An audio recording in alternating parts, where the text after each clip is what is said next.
جب اللہ نے آدم علیہ السلام کو پیدا کیا تو اللہ تعالیٰ نے ان کی پشت پر ہاتھ پھیرا، ہاتھ پھیرتے ہی قیامت تک پیدا ہونے والے انسان باہر نکل آئے۔ آدم علیہ السلام کی تمام اولاد ان کے سامنے ظاہر ہو گئی اور یہ بات نہایت وضاحت و صراحت کے ساتھ قرآن مجید اور احادیث مبارکہ میں موجود ہے۔ مسلم بن یسار رحمۃ اللہ علیہ بیان کرتے ہیں کہ سیدنا عمر رضی اللہ تعالیٰ عنہ سے کسی نے اس آیت کے کریمہ کے بارے میں پوچھا، اور جب آپ کے رب نے اولاد آدم کی پشت سے ان کی اولاد کو نکالا اور ان سے انہی کے بارے میں اقرار لیا کہ کیا میں تمہارا رب نہیں ہوں، سب نے جواب دیا کہ ہاں کیوں نہیں، ہم سب گواہ بنتے ہیں، تاکہ تم لوگ قیامت کے روز یوں نہ کہو کہ ہم تو محض اس سے بے خبر تھے، یا یوں کہو کہ پہلے پہلے شرک تو ہمارے بڑوں نے کیا اور ہم ان کے بعد ان کی نسل میں سے ہوئے، لہٰذا کیا تو ان غلط راہ والوں کے فعل پر ہمیں ہلاکت میں ڈالے گا؟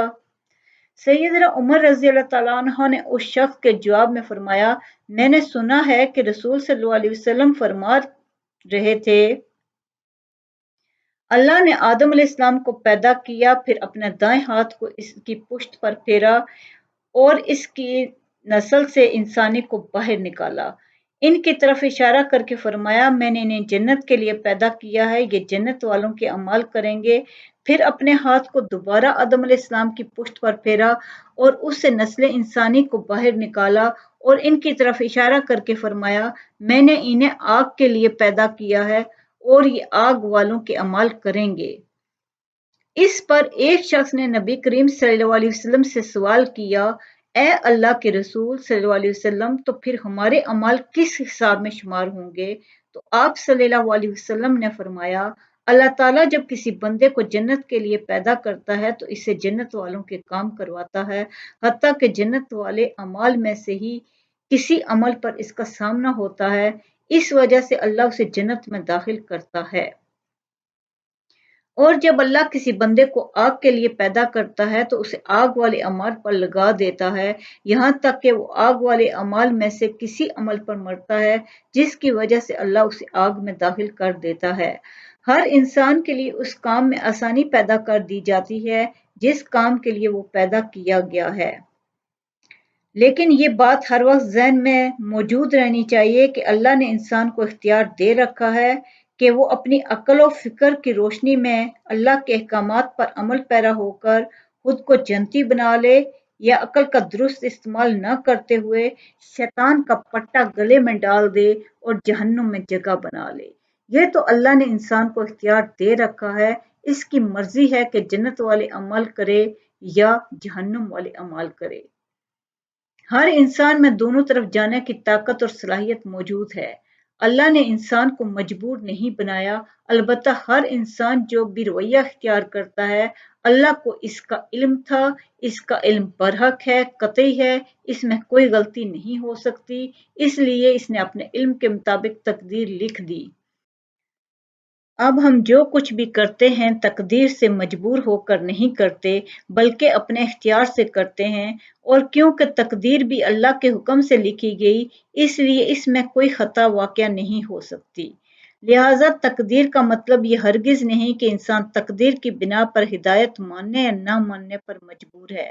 ایسی بات قطعاً نہیں، اور درست بات یہ ہے کہ تقدیر کا مسئلہ بہت ہی پیچیدہ ہے۔ یہاں ہم آدم علیہ السلام کا ذکر کر رہے ہیں۔ آدم علیہ السلام میں روح پھونکنے کے بعد فرشتوں کو حکم دیا کہ آدم کو سجدہ کرے۔ ابلیس بہت نیک اور عبادت گزار اور بزرگ جن تھا، اس نے کبھی اللہ کی نافرمانی نہیں کی تھی، اسی بنا پر وہ بلند مرتبہ پا کر فرشتوں میں شامل ہو چکا تھا، لیکن فرشتوں کی جنس میں سے قطعاً نہیں تھا۔ اللہ نے اسے اطاعت اور فرمانبرداری کا صلہ دیا تھا، اس کی عزت اور اکرام کرتے ہوئے آسمان میں بسایا تھا، لمحہ بھر کے لیے بھی اس نے اللہ کی نافرمانی نہیں کی تھی۔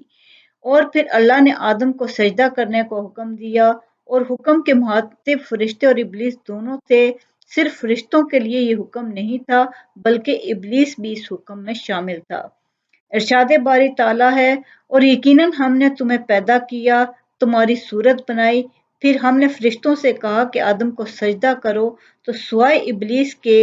سبھی نے سجدہ کیا، وہ سجدہ کرنے والوں میں شامل نہ ہوا۔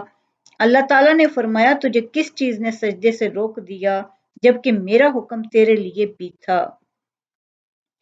تو اس سے ثابت ہوا کہ اس حکم میں فرشتوں کے ساتھ ابلیس بھی شامل تھا، کیونکہ قرآن میں از امرت کے الفاظ آئے ہیں۔ اس کا مطلب یہ ہے کہ میں نے تجھے حکم دیا تھا، تو پھر ابلیس نے جواب میں یہ نہیں کہا کہ تو نے مجھے حکم نہیں دیا تھا، بلکہ اس نے سجدہ نہ کرنے کی وجہ بتائی تھی۔ اس نے کہا میں سجدہ کیوں کروں، میں اس سے بہتر ہوں، اس لیے کہ تو نے مجھے آگ سے پیدا کیا ہے اور اسے مٹی سے بنایا ہے۔ تو پھر کہا اللہ نے حکم دیا کہ تو اس سے نیچے اتر جا۔ غرض جب ابلیس نے نافرمانی اور سرکشی کی، تکبر کا مظاہرہ کیا، تو اس وقت اللہ تعالیٰ اور اس کے درمیان مکالمہ ہوا کہ اللہ نے اس کی سرکشی دیکھ کر اسے سزا دیتے ہوئے فرمایا اس جنت سے اتر جا، تجھے کوئی حق حاصل نہیں کہ تو جنت میں رہ کر تکبر کرے۔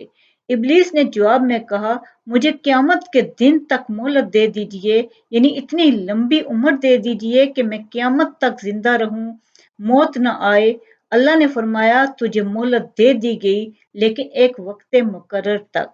جب شیطان اس طرح سے مطمئن ہو گیا کہ اسے مہلت مل گئی، تب اس نے کہا اب چونکہ تو نے مجھے گمراہ کر دیا ہے، اس کی وجہ سے میں قسم کھاتا ہوں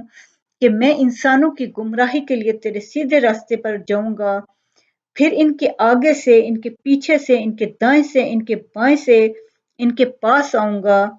اور آپ ان میں سے اکثر لوگوں کو شکر گزار نہیں پائیں گے۔